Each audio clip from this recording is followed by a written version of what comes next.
Verso 2: e ele me fez andar ao redor deles. Ele me fez andar ao redor deles. E eu vi que eram muito numerosos sobre a face do vale, e eles estavam sequíssimos. E ele me perguntou: filho do homem, poderão viver esses ossos? E eu disse: Senhor Deus, tu sabes. Então ele me disse: profetiza sobre esses ossos e dize-lhes: ossos secos, ouçam a palavra do Senhor.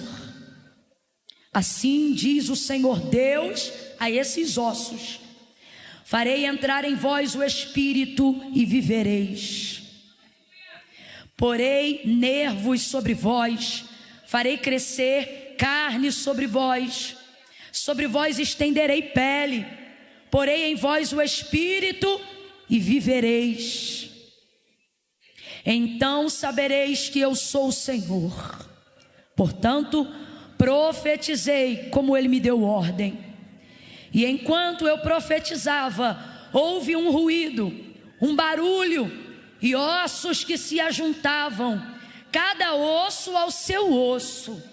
Olhei, e vieram nervos sobre eles, e cresceu carne, e estendeu-se pele sobre eles, mas não havia neles espírito.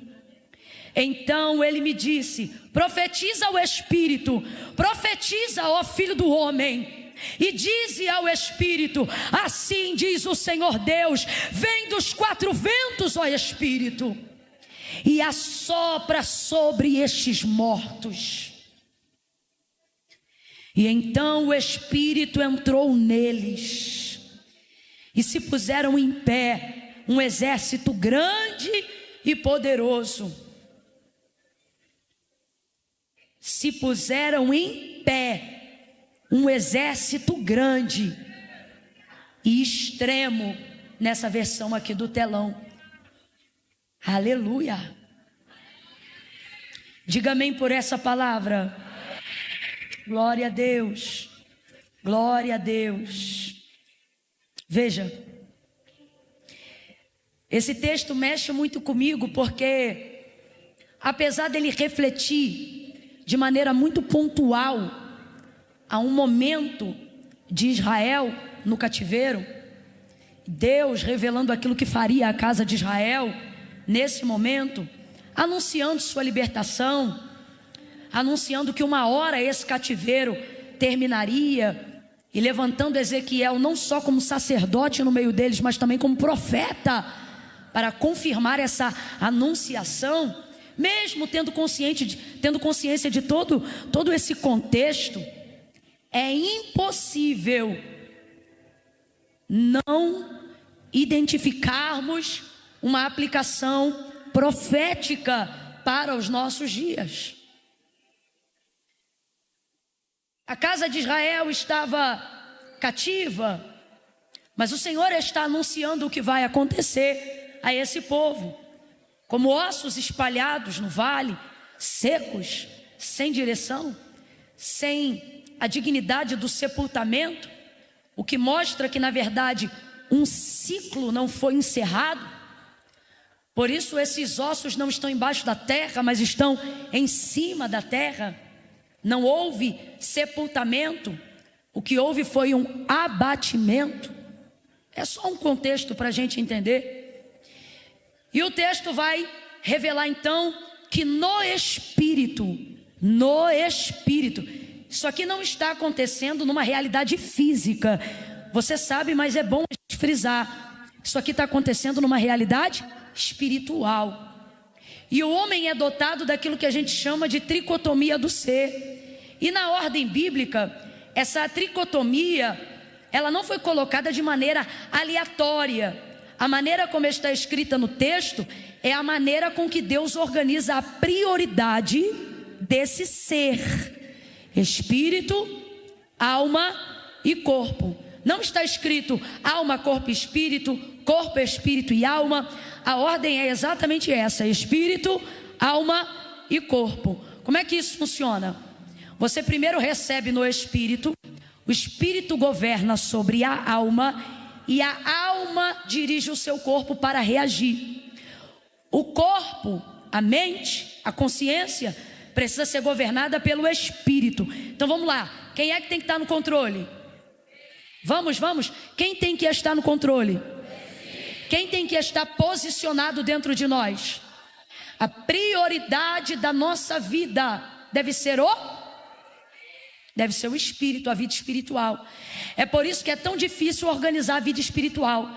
Você organiza as gavetas do seu armário, você organiza a rotina da tua casa.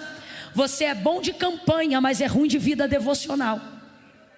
Porque a área de maior tentação à inconstância na nossa vida é a nossa vida devocional. Porque o Espírito é quem coordena todas as coisas.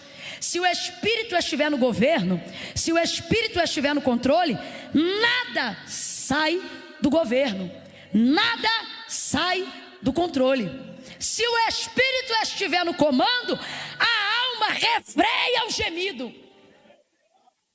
Se o Espírito estiver no controle, suas emoções não entram em frangalho. Se o Espírito estiver no controle, você não dá na cara de ninguém, você não xinga palavrão. Se o Espírito estiver no controle, você não bate boca nos comentários da internet. Quando o Espírito está no controle, a alma se contém.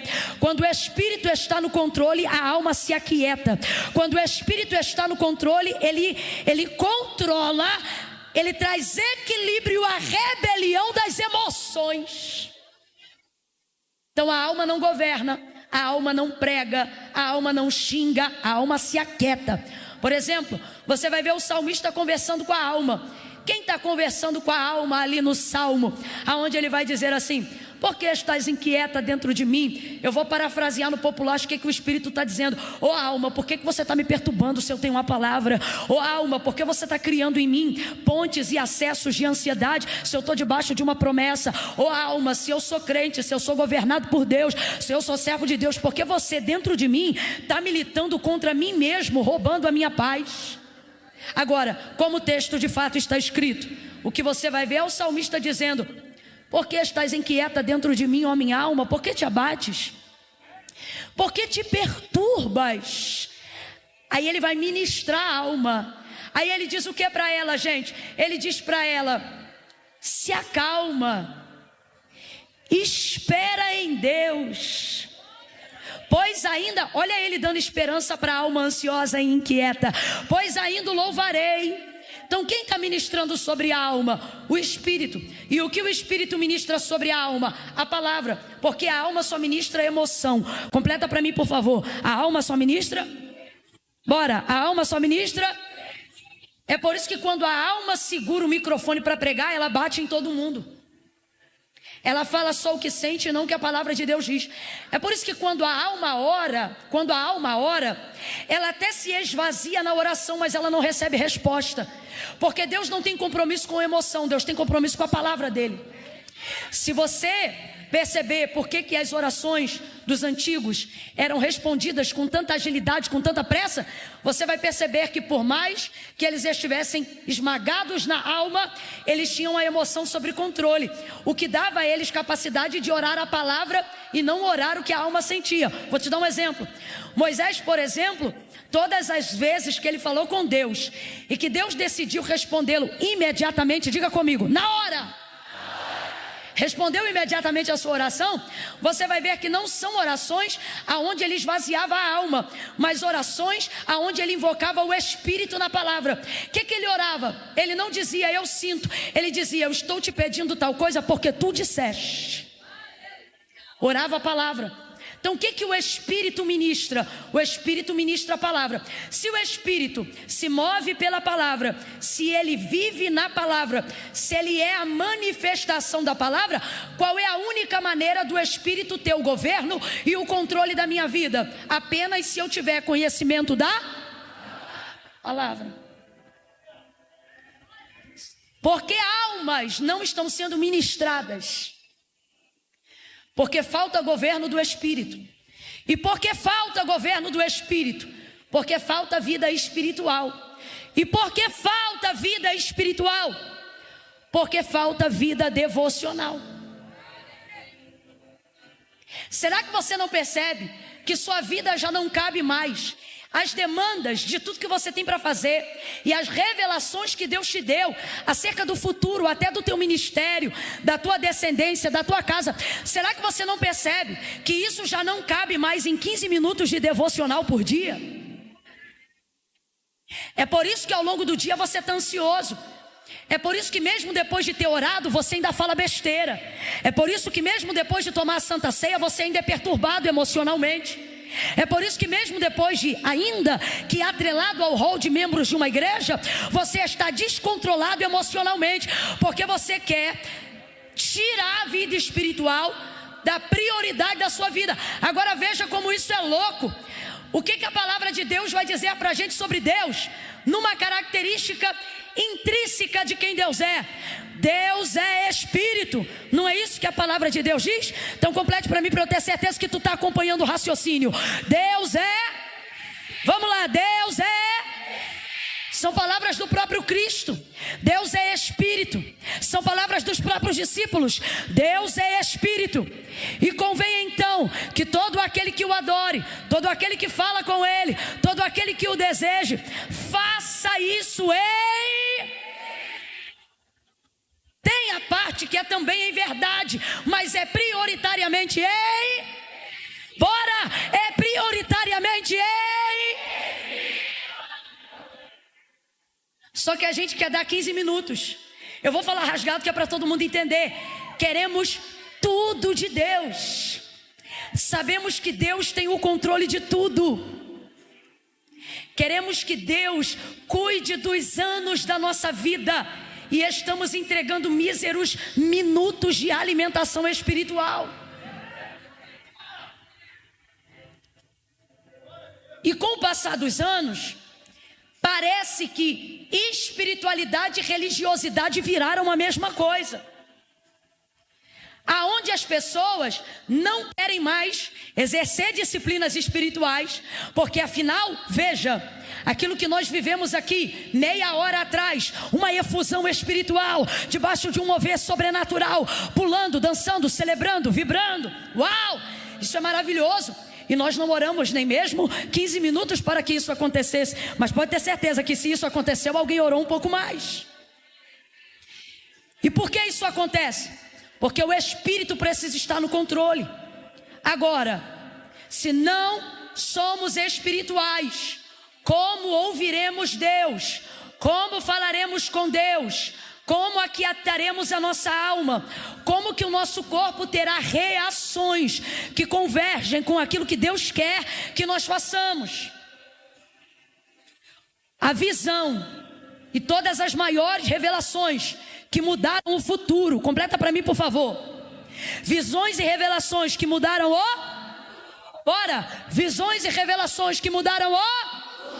Todas elas não foram entregues num culto enquanto alguém pregava. Elas foram entregues no Espírito, enquanto alguém estava a sós com Deus.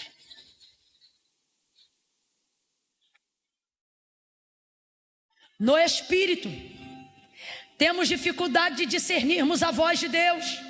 Camila, eu estou orando e eu sinto tal coisa. Camila, eu estou orando e eu vejo tal coisa, mas eu não sei se é Deus ou o diabo, como se a voz deles se assemelhassem.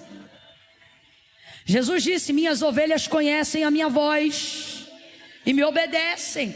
Mas por que não estamos discernindo a voz de Deus?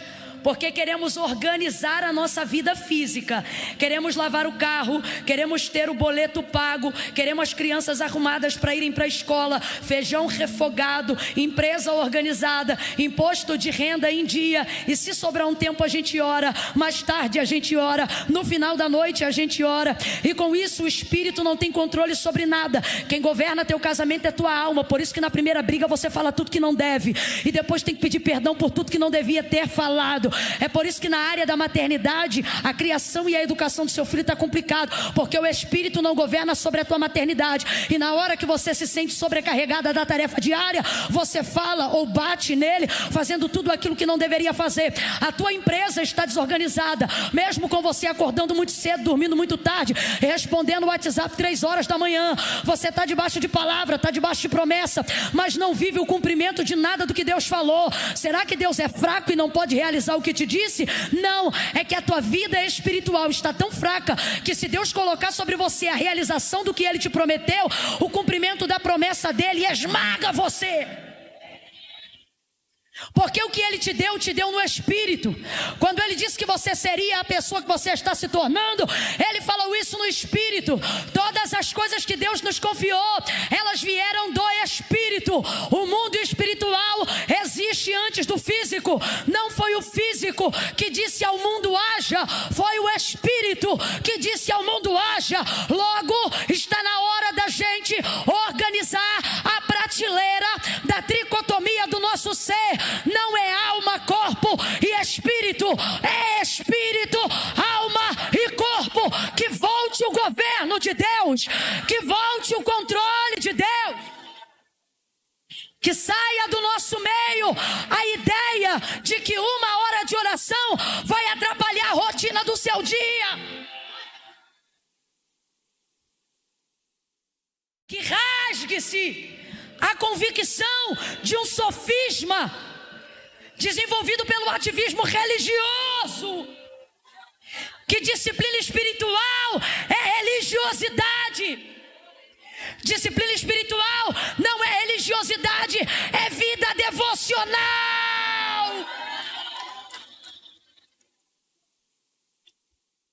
Você está terceirizando um poder que recebeu prioritariamente. O Senhor aparece. E essa revelação extraordinária, ela é dada a Ezequiel no Espírito. Grita após mim, igreja. Ela é dada a Ezequiel no? Ela é dada a Ezequiel no? Tudo que Deus tem para fazer na sua vida, se não começar no seu espírito, não começará em lugar nenhum. Agora, Camila, como eu me movo pelo Espírito? Como as coisas tangíveis e físicas da minha vida passam a existir pelo Espírito? Gênesis 1, o texto vai dizer assim: no princípio, a terra era sem forma e vazia. O Espírito, quem está comigo, diga amém. O Espírito de Deus se movia sobre a face das águas, ou do abismo que estava em densas trevas e profundas águas. No princípio, a terra era sem forma e vazia, e o Espírito de quem? Bora, de quem? Espírito de Deus se movia, mano. É o Espírito de Deus. Então vou perguntar para você pela terceira vez: quem está se movendo? O Espírito de quem? De quem? Duas verdades no princípio. Primeira, não há densas profundas de trevas, de caos, que o Espírito de Deus não tenha liberdade para si. Do Senhor é a terra, a sua plenitude, o mundo e aqueles que nele habitam. Para que essa ideia de dizer, isso sim é religiosidade. Deus não entra ali porque ali é casa disso. Deus não entra ali porque ali é tráfico daquilo. Deus está dizendo, me movo aonde eu quero, na hora que eu quero, do jeito que eu quero. Porque do Senhor é a terra, a sua plenitude, o mundo e aqueles que nele habitam. Sem forma, vazio, um caos em trevas, mas o Espírito de Deus estava presente e não estava parado. Eu vou falar de novo: estava presente e não estava parado. Estava presente e não estava parado. Estava presente e não estava parado. Presente, mas não estava parado. Todavia eu tenho que ser honesto ao texto. E o texto diz que o Espírito de Deus está presente, está se movendo, mas não está fazendo nada. Ele está presente e está se movendo, mas não tem sol. Está presente e está se movendo, mas não tem ordem. Está presente e está se movendo, mas não tem lua. Está presente e está se movendo, mas não tem terra. Está presente e está se movendo, mas não tem estrela. Está presente e está se movendo, mas ainda não tem nada. Continua caos. Está presente e está se movendo e o caos não muda. Está presente e está se movendo e as trevas não saem. Eu quero que você entenda isso. Por que é importante entender isso? Para você compreender como que se organiza a vida espiritual. O mesmo meio pelo qual Deus quer se mover na gente é o mesmo meio pelo qual Ele mesmo se move em si. Eu vou repetir: o meio pelo qual Deus se move move na gente é o mesmo meio pelo qual Ele se move em si próprio. Explica, vou explicar. Está presente, está se movendo, mas não muda nada. Porque mover sem palavra não muda nada. Pode ser mover de Deus, pode ser mover do Espírito de Deus, na inocência, na pureza, na vontade, no desejo. Mas se não tiver palavra, não muda.